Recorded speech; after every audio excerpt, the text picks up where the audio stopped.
Shalom, Yahobo, Bapak Ibu dan Saudara yang terkasih dalam nama Tuhan Yesus Kristus. Pada hari ini Minggu 31 Juli 2022, kita akan merenungkan firman Tuhan yang terambil dari surat Yakobus pasal 3 ayat 13 sampai 18. Beginilah firman Tuhan. Siapakah di antara kamu yang bijak dan berbudi? Baiklah ia dengan cara hidup yang baik menyatakan perbuatannya oleh hikmat yang lahir dari kelemah lembutan. Jika kamu menaruh perasaan iri hati dan kamu mementingkan diri sendiri, janganlah kamu memegahkan diri dan janganlah berdusta melawan kebenaran. Itu bukanlah hikmat yang datang dari atas, tetapi dari dunia, dari nafsu manusia, dari setan-setan. Sebab di mana ada iri hati dan mementingkan diri sendiri, di situ ada kekacauan dan segala macam perbuatan jahat. Tetapi hikmat yang dari atas adalah pertama-tama murni, selanjutnya pendamai, peramah, penurut, penuh belas kasihan dan buah-buah yang baik, tidak memihak dan tidak munafik. Dan buah yang terdiri dari kebenaran ditaburkan dalam damai untuk mereka yang mengadakan damai. Mari kita berdoa. Allah Bapa yang bertata di dalam kerajaan surga, kami bersyukur dan berterima kasih atas segala kebaikan dan kemurahan-Mu di sepanjang hidup kami hingga sampai saat ini. Pada kesempatan yang baik ini, kami telah membaca firman-Mu dan sebentar lagi kami hendak merenungkannya. Kiranya Roh Kudus-Mu yang menguasai setiap hati dan pikiran kami, agar firman Tuhan yang hendak diberitakan kepada kami dapat kami mengerti dan kami pahami dengan baik, hingga dapat kami lakukan di dalam hidup kami sehari-hari. Bersabdalah bagi kami ya Bapa, sebab kami siap mendengarnya. Amin. Sekali lagi saya menyapa kita semua. Salam sejahtera bagi kita semua. Shalom. Bapak, Ibu, dan Saudara yang terkasih dalam nama Tuhan Yesus Kristus, tema kita pada Minggu 31 Juli 2022 ini yaitu hikmat dari atas, berdasarkan perikop Yakobus pasal 3 ayat 13 sampai 18. Sekali lagi saya ulangi, hikmat dari atas. Hikmat dari atas maksudnya bukan persoalan di atas sana. Tetapi hikmat dari atas itu mau menunjukkan bahwa hikmat itu berasal dari sumber yang tidak bisa dijangkau oleh akal dan pikiran manusia, yaitu Tuhan sendiri.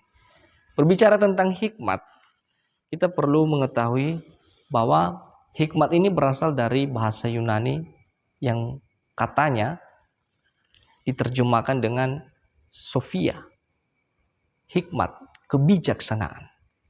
Nah, kata ini merupakan kata yang sering didambakan oleh setiap orang untuk mendapatkannya. Pasti segala usaha manusia di dunia ini, di dalam hal proses kehidupannya, mulai dari tingkat dasar hingga tingkat perguruan tinggi dalam menempuh pendidikan, pasti tujuannya salah satunya yaitu supaya mendapat hikmat. Tentu hikmat itu berbeda dengan pengetahuan. Hikmat itu bukan persoalan banyaknya sumber informasi yang diterima atau yang dimiliki. Tetapi bagaimana sumber yang ada tadi, berdasarkan sumber yang benar, diaplikasikan dengan cara yang benar. Sedangkan pengetahuan hanya berkisar tentang persoalan banyaknya informasi yang terakumulasi di dalam diri seseorang. Misalnya, saya Pendeta Niryanto Gule. Saya dicap sebagai orang yang berpengetahuan, itu menandakan bahwa saya memiliki banyak ataupun segudang informasi, baik itu informasi umum, informasi matematis, informasi tentang agama, tetapi belum tentu saya bisa melakukannya di dalam kehidupan sehari-hari. Nah, di dalam maksud inilah surat ini ditulis oleh Rasul Yakobus pada saat itu. Mau menjelaskan bahwa hikmat itu sebenarnya bersumber dari Yesus Kristus sendiri. Meskipun tak bisa kita pungkiri ada juga hikmat yang bersumber dari dunia. Di mana kita ketahui itu tentu di dalam sikap dan perbuatan hidup sehari-hari nantinya. Maka di dalam perikop ini juga dijelaskan bahwa ada dua jenis hikmat. Ada hikmat dari Allah, yaitu dari Yesus Kristus sendiri, Sebagaimana dikatakan dalam 1 Korintus pasal 1 ayat 30a, ini juga pernah menjadi tema Natal kita beberapa tahun yang lalu. Di situ dikatakan, tetapi oleh Dia kamu berada dalam Kristus Yesus yang oleh Allah telah menjadi hikmat bagi kita. Artinya, Yesus Kristus itu sendiri adalah hikmat. Maka setiap orang yang beriman kepada Kristus Yesus, yang menghidupi imannya itu, pasti akan dianugerahi hikmat dari Yesus Kristus sendiri. Sedangkan hikmat dari dunia, itu hanya persoalan hikmat yang didapat atas nafsu duniawi. Jikalau dia menempuh pendidikan dari tingkat dasar hingga tingkat perguruan tinggi. Jika stratanya, gelar sarjananya hingga sampai S3. Atau mendapat gelar profesor. Belum tentu dia bisa melaksanakannya. Belum tentu juga dia bermotivasi yang baik. Memiliki motivasi yang baik. Nah, inilah yang membedakan hikmat dari Allah dan hikmat dari dunia. Memang di dalam prosesnya sama-sama. Bahwa orang percaya juga pasti menempuh pendidikan. Tetapi ada satu hal yang hanya dimiliki oleh Yesus Kristus, dianugerahkan kepada orang yang beriman kepadanya. Bahwa dengan hikmat itu, dia akan memiliki sedikit sikap yang berbeda. Bahkan perbuatan yang berbeda dengan orang yang berpendidikan yang sama. Menempuh jalur studi yang sama, tetapi hikmatnya tidak berasal dari Allah. Nah, tentu kita pasti bertanya, lalu bagaimana sikap hidup orang yang berhikmat menurut tema kita pada saat ini, yaitu hikmat yang dari atas. Yang pertama, orang yang memiliki hikmat dari Tuhan, yang memahami bahwa Kristus adalah sumber dari segala hikmatnya, dia pasti memiliki kerendahan hati. Itu terdapat di dalam ayat 13. Siapakah di antara kamu yang bijak dan berbudi? Baiklah ia dengan cara hidup yang baik menyatakan perbuatannya oleh hikmat yang lahir dari kelemah lembutan. Artinya dikatakan di sini bahwa siapa di antara kamu yang menurut kamu bijak dan berbudi, tunjukkanlah itu bukan hanya pada persoalan pengetahuanmu saja, tetapi bagaimana cara hidupmu, cara bergaulmu, cara engkau bersekutu di tengah-tengah orang banyak. Dengan hikmat yang lahir dari kelemah lembutan. Jadi artinya orang yang memiliki hikmat yang dari Tuhan, dia tidak akan meninggikan diri. Tetapi dia berusaha merendahkan diri. Sebagaimana Kristus telah merendahkan diri untuk kita. Dia merendahkan hatinya. Karena suatu kesadaran bahwa saya sebenarnya bukan siapa-siapa. Bahwa segala proses yang telah saya capai hingga saat ini itu bukan karena kuat dan hebatnya saya. Melainkan karena belas kasih Tuhan semata. Sebagaimana kata-kata bijak filsuf dari Yunani kuno, yaitu Sokrates, dia pernah mengatakan demikian, satu-satunya kebijaksanaan sejati adalah mengetahui bahwa Anda tidak mengetahui apa-apa. Satu-satunya kebijaksanaan sejati adalah mengetahui bahwa Anda tidak mengetahui apa-apa. Jadi Bapak Ibu dan Saudara yang terkasih dalam nama Tuhan Yesus Kristus, bahwa sebenarnya semakin kita belajar pun dalam konteks pendidikan, semakin kita mengetahui sesuatu, itu sebenarnya menandakan bahwa ada banyak hal sebenarnya yang tidak kita tahu. Dan inilah yang menunjukkan bahwa orang yang memiliki hikmat dari Allah itu, dia pasti merendahkan diri. Karena dia tahu bahwa segala sesuatu itu, hikmat tersebut bukanlah berasal dari dia sendiri. Bukan berasal dari usaha sendiri. Tetapi dari Tuhan. Ibarat padi, makin berisi, makin merenduk. Kiranya itu juga yang menjadi dasar kehidupan kita di dalam menjalani hidup sehari-hari. Bagaimana cara kita hidup, perbuatan dan tindakan kita. Kiranya sifat kerendahan hati mewarnai cara pergaulan kita ataupun cara hidup kita sehari-hari. Orang yang hidup dalam hikmat dari Tuhan pasti memiliki kerendahan hati. Kerendahan hati ditunjukkan di dalam sikap tidak iri hati. Tidak mementingkan diri sendiri. Dan tidak berdusta untuk melawan kebenaran. Itu terdapat di dalam ayat 14. Artinya bahwa ketika seseorang itu juga telah memiliki kerendahan hati, potensi dia untuk merasa sakit hati dengan kelebihan orang lain tidak akan ada lagi. Dia tidak akan iri hati. Jikalau orang lain memiliki kelebihan, dia memuji dan bahkan dia mau belajar. Bukan sebaliknya. Maka dari itu, marilah kita menerima kelebihan orang lain dan kita juga harus menerima juga kekurangan orang lain. Kemudian tidak mementingkan diri sendiri. Bukan keakuannya saja. Bukan keegoisan yang dikedepankan. Tetapi tadi dikatakan cara hidup, berarti di dalam persekutuan mementingkan kepentingan bersama. Dia menekan egonya. Potensi egonya itu sebagai manusia berdosa ditekannya habis-habisan. Supaya apa? Supaya bisa menjaga persekutuan. Supaya bisa menjaga dan merawat perkumpulan di mana dia berada. Kemudian berikut tidak berdusta untuk melawan kebenaran. Ini kebanyakan yang terjadi pada hari ini. Orang-orang dunia yang dikatakan memiliki hikmat, memiliki pengetahuan yang mumpuni. Sarjana-sarjana ataupun ahli-ahli hukum. Dalam ukuran keduniawian kita. Kita pikir mereka adalah berhikmat, ternyata sebenarnya tidak. Karena kenapa? Yang benar mereka jadikan salah, yang salah bisa mereka jadikan benar. Dasarnya adalah dusta. Nah, orang yang memiliki hikmat dari atas dan yang memiliki kerendahan hati itu, dia tidak akan berdusta melawan kebenaran. Orang yang memiliki hikmat dari atas sadar bahwa semua hal di atas berasal dari dunia dan dari nafsu manusia dan dari setan-setan dan pastinya membawa kekacauan. Itu terdapat di dalam ayat 15 sampai 16 tadi. Artinya, sifat-sifat iri hati, sifat-sifat mementingkan diri sendiri, sifat yang berdusta, yang membalikan kebenaran,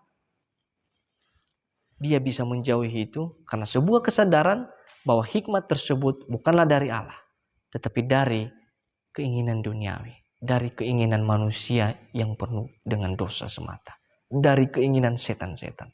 Maka dari itu, dia mampu menjauhi itu. Demikian juga kita selaku umat Kristen pada saat ini. Kita juga dituntut untuk harus mampu menekan potensi keegoisan kita. Menekan sifat meninggikan diri dari kepribadian kita. Sehingga dengan cara hidup kita yang penuh dengan kerendahan hati, kita semakin rendah, nama Tuhan semakin dipermuliakan. Dan perkumpulan persekutuan kita juga menjadi tentram dan damai sejahtera. Bagian yang kedua. Sikap hidup orang yang berhikmat, bagian kedua, dia pasti memiliki yang namanya kemurnian hati. Orang yang berhikmat pasti memiliki kemurnian hati. Dan karena kemurnian hatinya, itulah yang akan mengakibatkan poin-poin berikut. Ya, poin-poin di dalam ayat 17 tadi. Kenapa ditempatkan di bagian pertama kata kemurnian hati ini? Kata murni. Murni itu ibarat baju yang baru yang tidak memiliki noda setitik pun. Artinya dari dasar hatinya, nuraninya yang paling dalam, dia itu memiliki satu motivasi. Bagaimana dia memuliakan nama Tuhan. Motivasinya itu tidak diiringi dengan kepentingan pribadi. Motivasinya itu tidak diiringi dengan kepentingan sesaat saja, kepentingan duniawi. Nah, maka perlu ditempatkanlah kemurnian hati ini dalam urutan yang pertama. Murni, jika seseorang memiliki kemurnian hati, maka otomatis dia bisa melakukan kasih, otomatis dia akan bisa sukacita, otomatis dia bisa menolong sesamanya.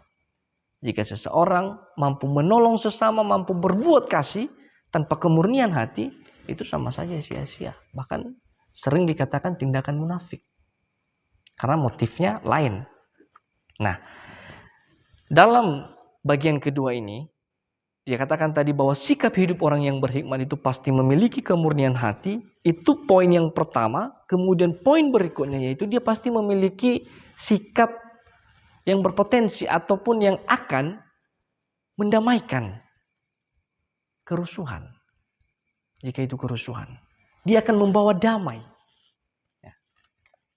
Artinya bahwa jika ada pertentangan antara kedua belah pihak, pertentangan di dalam persekutuan, kehadirannya itu membawa kedamaian. Kehadirannya itu membawa kesejukan. Kemudian berikut peramah, sopan santun. dia peramah, dia mempersilahkan orang yang lebih tua dari dia. Itu bagian dari kerendahan hati juga, peramah. Kemudian berikut penurut. Ini penurut ini jangan kita salah artikan. Penurut ini bukan persoalan menuruti segala hal, meskipun itu tidak baik ataupun tidak benar. Tetapi persoalan ini dia menuruti apa aturan-aturan.